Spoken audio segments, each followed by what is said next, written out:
Je suis actuellement à côté du robot humanoïde le moins cher du monde. Il coûte $5 900.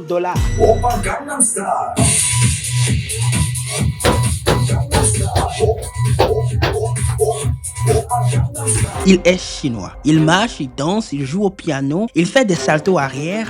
Et vous pouvez l'acheter en ligne maintenant depuis n'importe où sur la planète. J'ai été voir les usines où ces robots travaillent à la place des humains. J'ai été dans les magasins où il n'y a plus un seul humain. En Amérique, le robot de Tesla n'est même pas encore en vente. En Europe, personne n'en fabrique. Ici, la Chine en produit des milliers et le monde n'a encore rien vu. Mais pour comprendre comment on en est arrivé là, il faut que je vous raconte une histoire. Une histoire qui commence par une humiliation. Nous sommes le 16 février 2026. Des centaines de millions de Chinois sont collés à leur télévision pour regarder le gala du Nouvel An. C'est le rendez-vous de toute une civilisation, le soir le plus attendu de l'année en Chine. Et ce soir-là, il se passe quelque chose de totalement inédit. Une équipe de robots entre sur la scène. Ils saisissent des nunchakus entre leurs mains métalliques.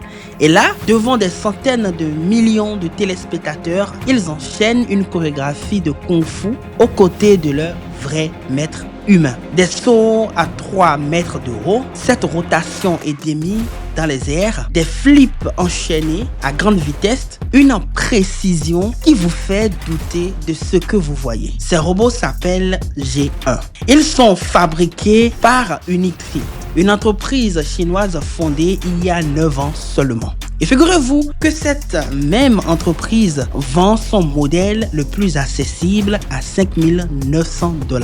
Un peu plus de 3 millions de francs CFA. Sauf que ce chiffre, il y a 25 ans, aurait fait rire tout le monde. Parce qu'en l'an 2000, quand la Chine a présenté au monde son tout premier robot humanoïde, les Japonais qui dominaient la robotique mondiale l'ont regardé et ont ri. Les internautes ont fait de même.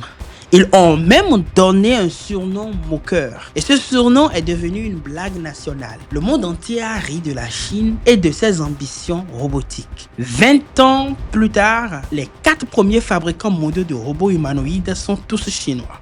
Et le robot le moins cher disponible à l'achat dans le monde entier sort d'une usine à Hangzhou, en Chine, pour $5 900.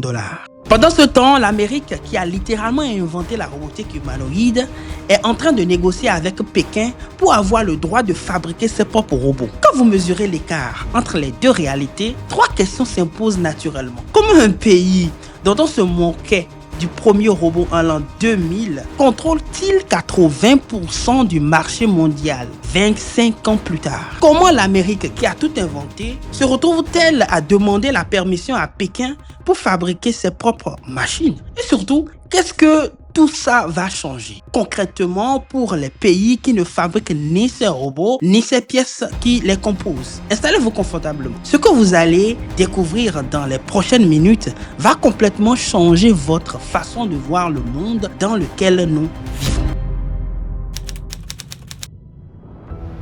Pour comprendre comment la Chine a réussi ce tour de force, il faut d'abord comprendre ce que les autres avaient entre les mains. Parce que l'histoire des robots humanoïdes au départ, c'est une histoire japonaise, américaine et coréenne. Ce sont eux les pionniers. Ce sont eux qui ont tout inventé.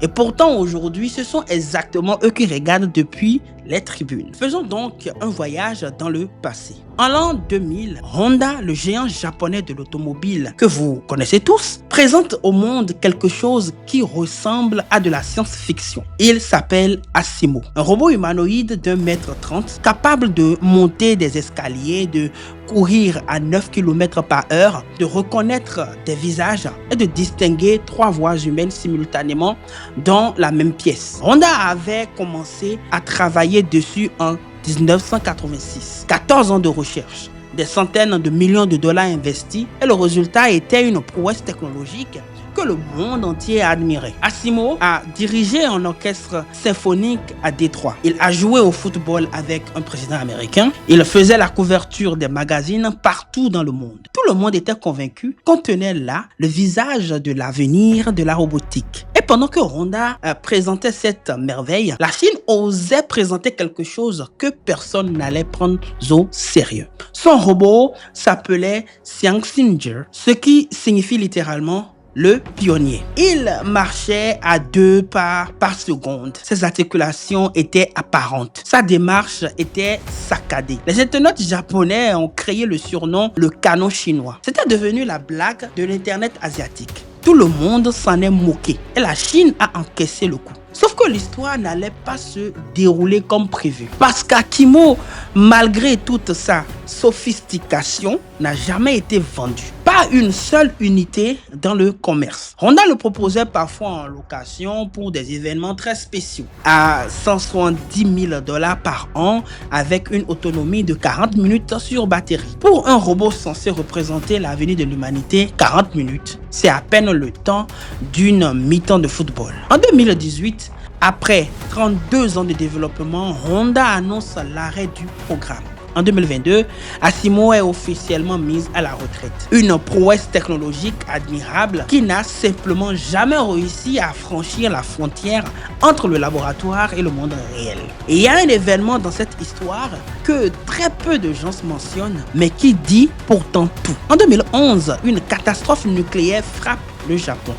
La centrale de Fukushima est dévastée. Des zones entières deviennent inaccessibles à cause des radiations. Le monde entier se retourne vers le pays qui avait depuis des décennies fait du robot son symbole national. Le pays des laboratoires robotiques parmi les plus avancés de la planète. Malheureusement, aucun robot japonais n'était opérationnel pour la mission. Ce sont des robots américains, fabriqué par une entreprise qui s'appelle iRobot, spécialisée dans les robots de terrain pour les forces de sécurité, qui ont effectué les premières inspections dans les zones irradiées. Le pays des robots se retrouve dans l'incapacité de mobiliser ses propres machines sur son propre sol au moment où le monde entier le regardait. De l'autre côté du Pacifique, aux États-Unis, une autre aventure s'écrivait en parallèle. En 1992, un chercheur qui sort du MIT, le Massachusetts Institute of Technology, l'une des universités scientifiques les plus réputées du monde, fonde une entreprise dans sa ville. Son nom, c'est Mac Ribet.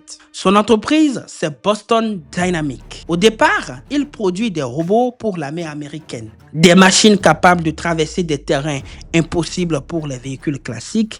Puis vient Atlas, un robot humanoïde capable de marcher, courir, sauter, de se relever seul après une chute. Chaque vidéo de démonstration devient virale. Boston Dynamics s'impose comme la référence mondiale absolue dans la robotique. En 2013, Google rachète Boston Dynamics pour un montant qui n'a jamais été officiellement dévoilé, mais que certaines sources estiment autour de plusieurs centaines de millions de dollars. Mais 3 ans plus tard, en 2016, une vidéo d'Atlas portant des cartons dans un entrepôt devient virale. Elle génère des millions de vues en quelques heures. Et selon ce que Bloomberg a rapporté à l'époque, des inquiétudes internes émergent chez Google sur l'image que projette ce robot. L'entreprise ne sait pas comment intégrer cette technologie dans sa stratégie globale. En 2017, Google revend Boston Dynamics à SoftBank, le grand conglomérat japonais de Masayoshi Son, à perte. Et en 2020, SoftBank revend à son tour 80% de l'entreprise au constructeur automobile coréen Hyundai pour 880 millions de dollars. Ça fait donc 3 propriétaires différents en 7 ans. Tenez-vous bien, parce que l'histoire coréenne qui suit est encore plus saisissante. En juillet 2015, le DARPA, l'agence de recherche avancée du ministère de la Défense américaine, c'est la même qui a contribué à l'invention d'Internet dans les années 60, organise à Pomona, en Californie, ce qu'on appelle le DARPA Robotic Challenge. C'est le programme le plus ambitieux jamais lancé dans la robotique civile. 23 équipes venues des 4 coins du monde, la crème absolue de la robotique planétaire sur le sol américain avec de l'argent américain. La première place rapportait 2 millions de dollars aux vainqueurs. Devinez qui gagne? Une équipe coréenne, le CAST, l'Institut coréen de sciences et technologies avancées, l'équivalent du MIT en Corée du Sud, remporte l'épreuve avec un score parfait. 8 tâches sur 8 accomplies. Leur robot, le DRC Urbo, termine stable et efficace pendant que les robots des équipes américaines s'effondrent en direct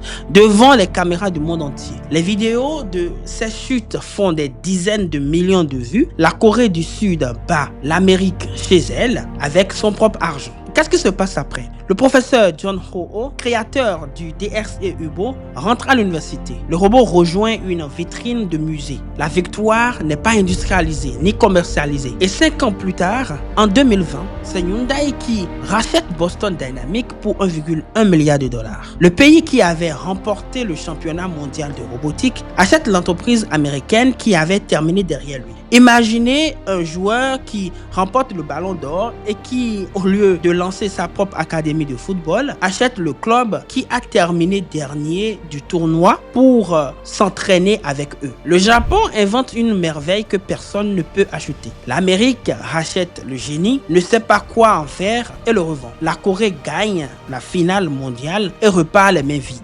Et pendant que tout ce beau monde se contemplait dans le miroir de ses propres exploits, en Chine, quelqu'un prenait des notes.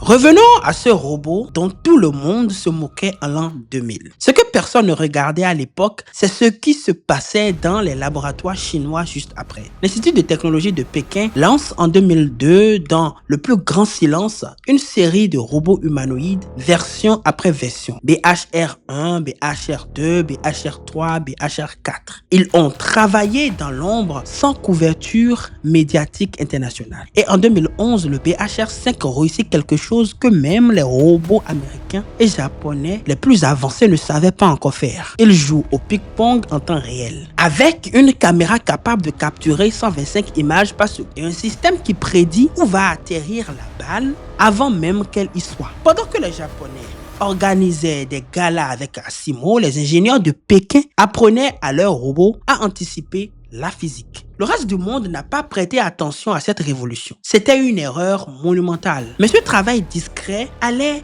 recevoir une impulsion décisive grâce à un signal venu du sommet de l'État. En 2023, le MIIT, le ministère de l'Industrie et des Technologies de l'Information chinois, l'équivalent du ministère de l'Industrie dans nos pays, publie un document officiel qui change tout. Il a écrit que les robots humanoïdes sont destinés à devenir la prochaine révolution technologique mondiale, exactement comme l'a été les ordinateurs, les smartphones et les voitures électriques, avec la capacité de transformer radicalement la production et les modes de vie dans le monde entier. Si vous avez suivi la montée en puissance des voitures électriques chinoises, vous reconnaissez immédiatement le schéma. C'est exactement la même mécanique qui a permis à BYD aujourd'hui, premier constructeur mondial de voitures électriques, de partir de rien pour dominer le monde.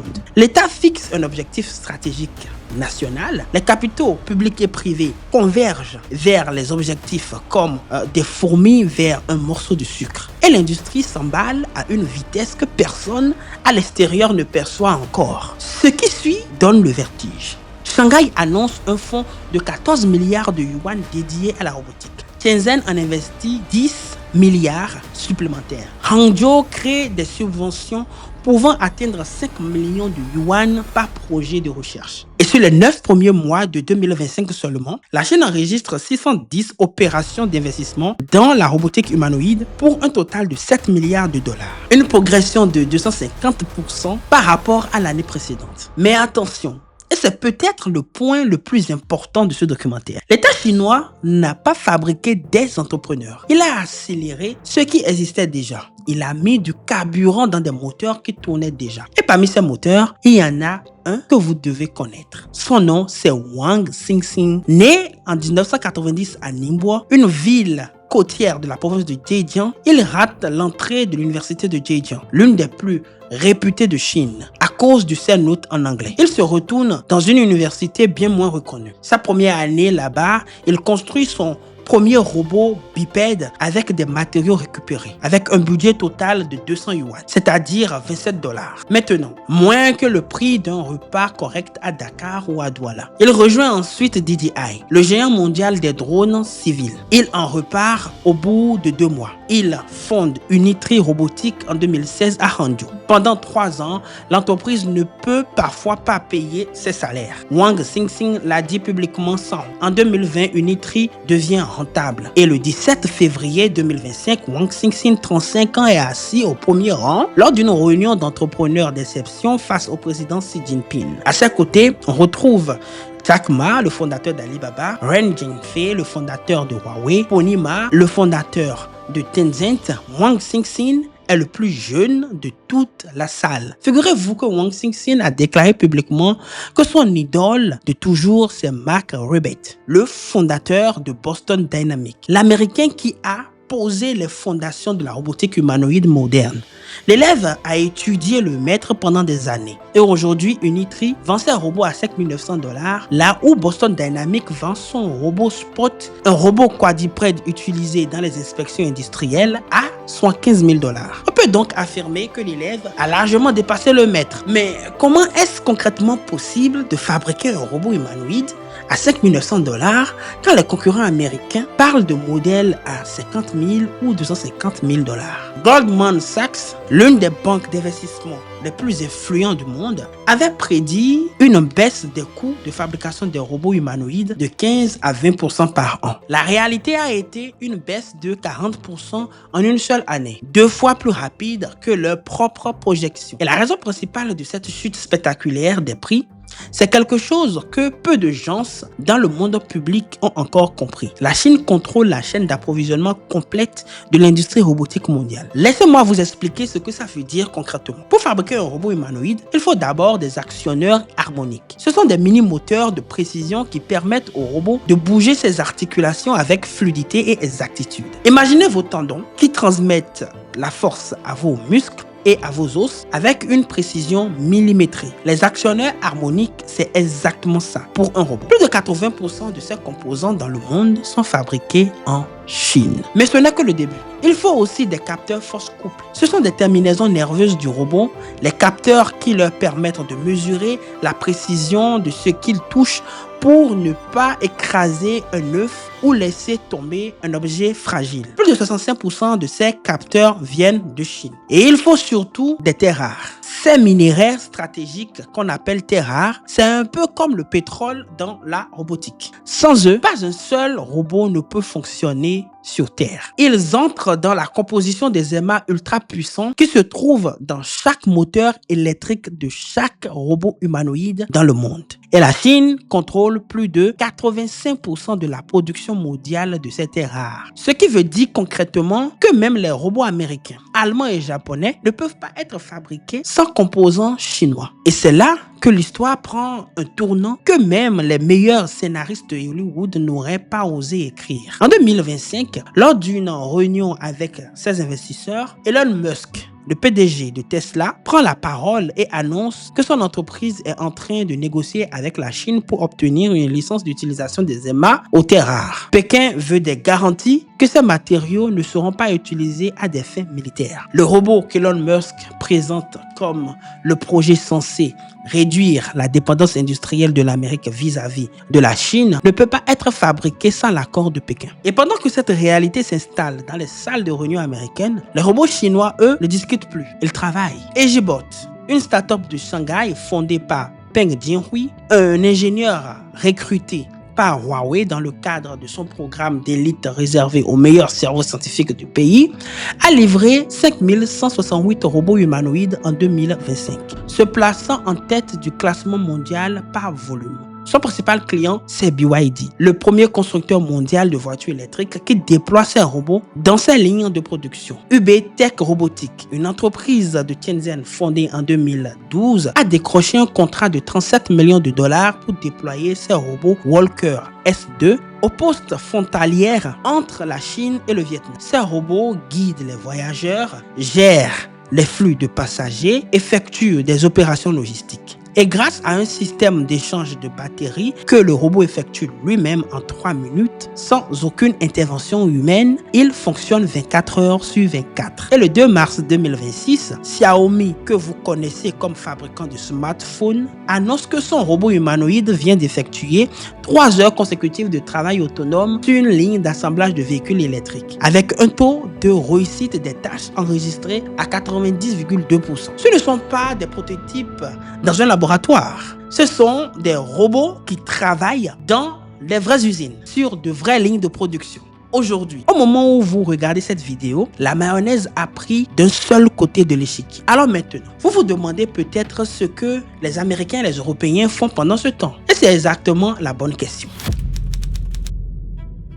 En août 2021, Elon Musk monte sur la scène lors d'un grand événement Tesla et annonce que son entreprise va construire un robot humanoïde. Il s'appelle le Tesla Bot. Et ce soir-là, pour incarner sa vision, une silhouette vêtue d'un costume blanc entre sur la scène, lève le bras et fait quelques pas. La salle applaudit. Ce soir-là, il n'y avait pas de robot sur scène. Tesla avait choisi d'illustrer le concept avec un comédien en costume pour rendre la vision tangible. Le robot réel viendra plus tard. Ce n'est qu'un an plus tard, en septembre 2022, qu'Optimum Gen 1 est présenté pour de vrai. Puis Optimus Gen 2 en décembre 2023. La progression est réelle et visible. Et en avril 2025, lors d'une réunion avec ses actionnaires, Elon Musk annonce que des milliers de robots Optimus seront au travail dans les usines de Tesla d'ici la fin de l'année. 9 mois plus tard, le 28 janvier 2026, soit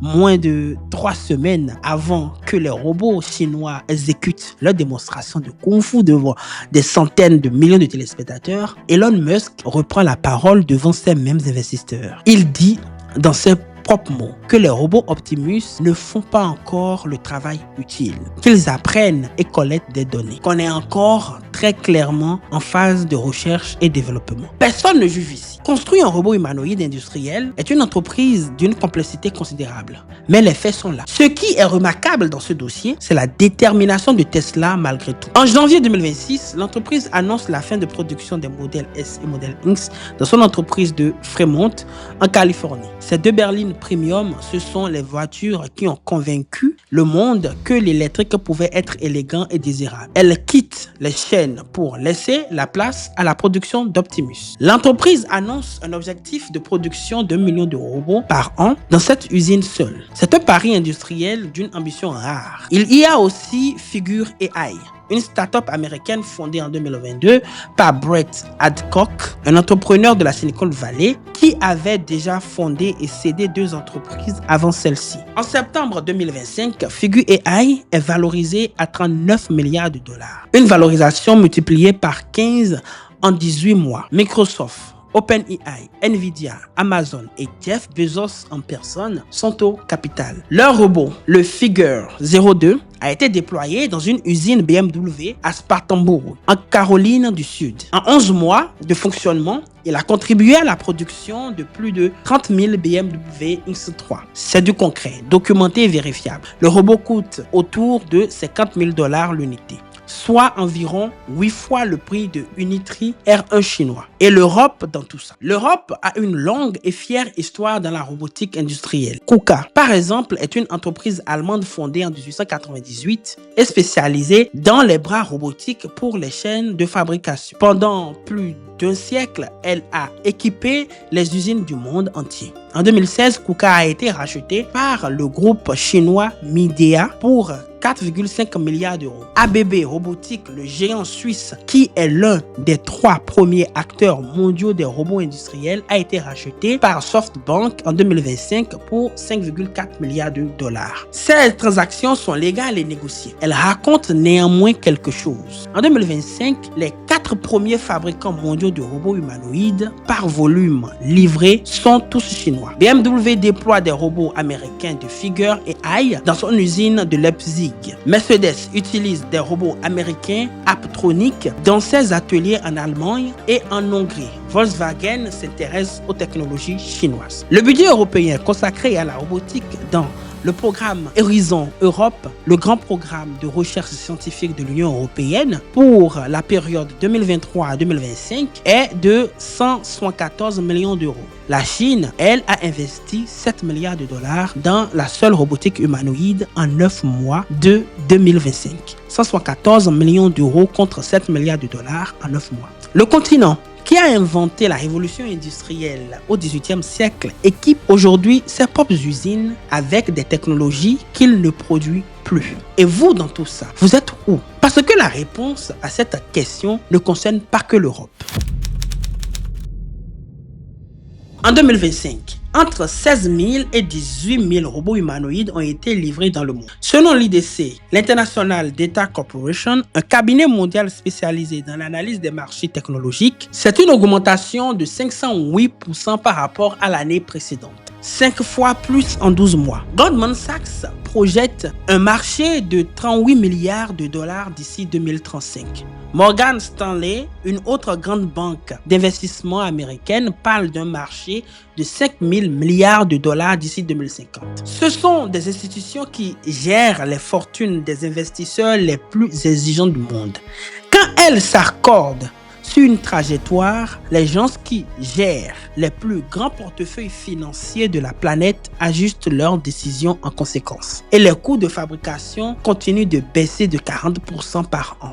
Si cette tendance se maintient encore quelques années, un robot humanoïde industriel pourrait coûter moins de 3 dollars par jour à faire fonctionner. Sans arrêt maladie, sans congé, sans revendication salariale. 24 heures sur 24, 7 jours sur 7. Maintenant, posez-vous une question très simple. Pensez au modèle de développement économique qui a permis à des pays comme le Bangladesh, le Vietnam ou autrefois la Chine elle-même d'attirer des usines étrangères et de sortir des millions de personnes et de familles de la pauvreté.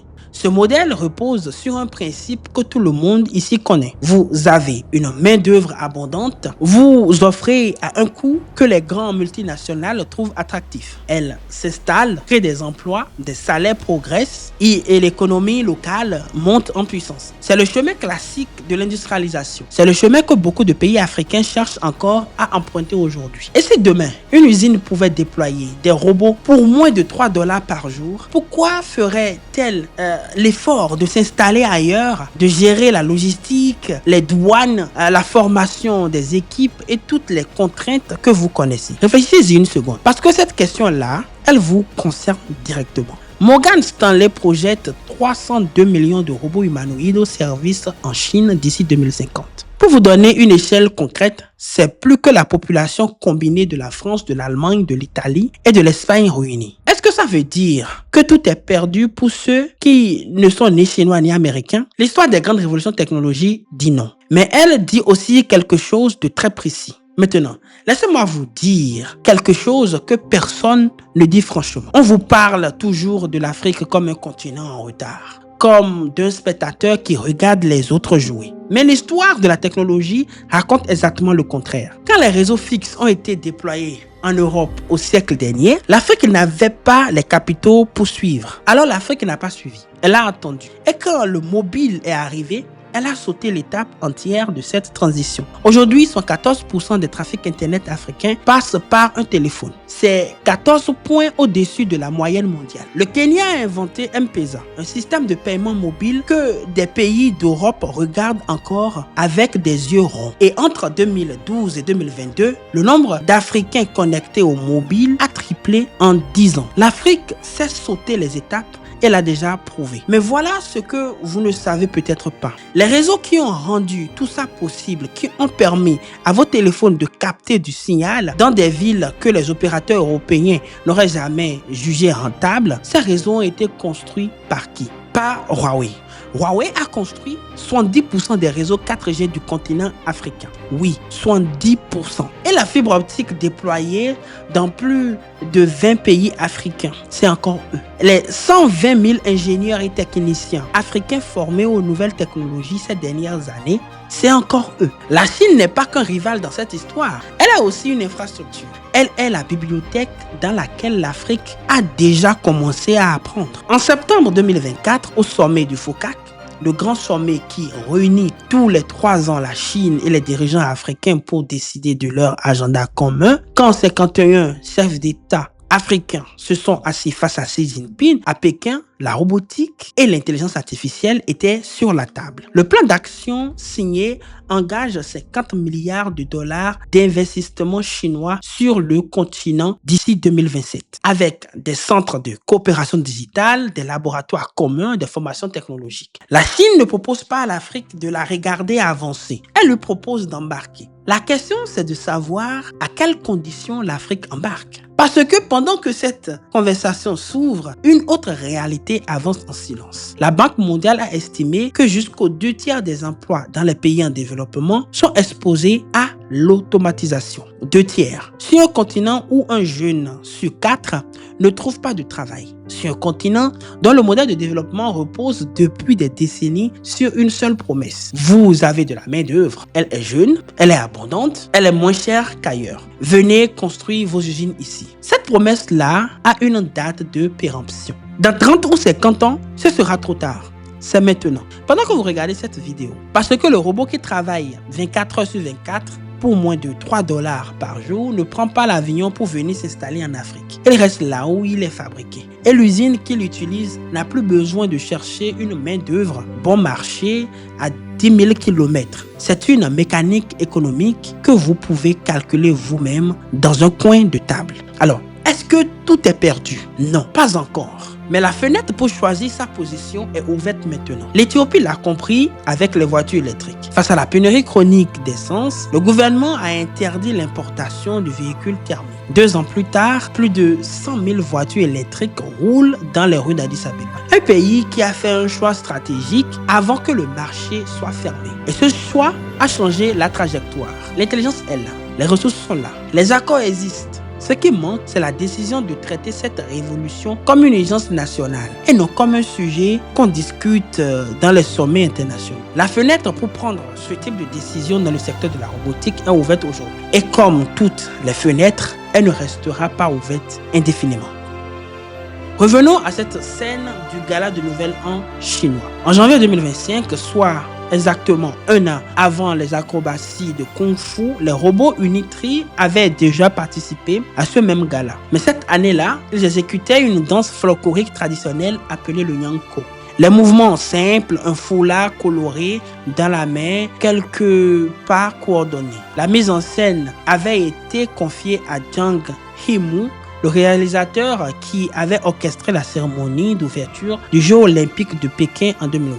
C'était déjà impressionnant. 1 an plus tard, la nouvelle génération de robots Unitree faisait des backflips à 3 mètres de hauteur et maniait des nunchaku devant des centaines de millions de téléspectateurs. Sur Weibo, le réseau social le plus utilisé en Chine, des millions d'internautes ont réagi. L'un d'eux a écrit « L'an dernier, ils savaient à peine danser. Cette année, c'est de la magie. » Et un utilisateur américain a simplement commenté en anglais. The progress in just 1 year is magical. En 12 mois, une seule année, vous vous souvenez de l'humiliation de l'an 2000, le même du canon chinois, tout le monde qui riait. En 2026, les 4 premiers fabricants mondiaux de robots humanoïdes sont tous chinois. Et le robot le moins cher disponible que tout le monde peut acheter sort de l'une des usines de Hangzhou pour 5 900 $. L'Amérique a créé Internet. La Chine a fait Alibaba, Tencent et TikTok. L'Amérique a inventé le smartphone moderne. La Chine a fait l'industrie électronique la plus productive de l'histoire. L'Amérique a posé les fondations de la robotique humanoïde. Boston Dynamics, le DARPA, Mark Ribbett, Atlas, tout ça vient des États-Unis. La trajectoire de cette histoire, vous pouvez maintenant l'écrire vous-même. La question qu'il faut se poser aujourd'hui, ce n'est plus de savoir si la Chine va dominer ce marché. Les chiffres ont répondu depuis longtemps. La vraie question est celle-ci. Dans 10 ans, qui aura choisi d'être dans la course et qui regardera encore depuis les tribunes?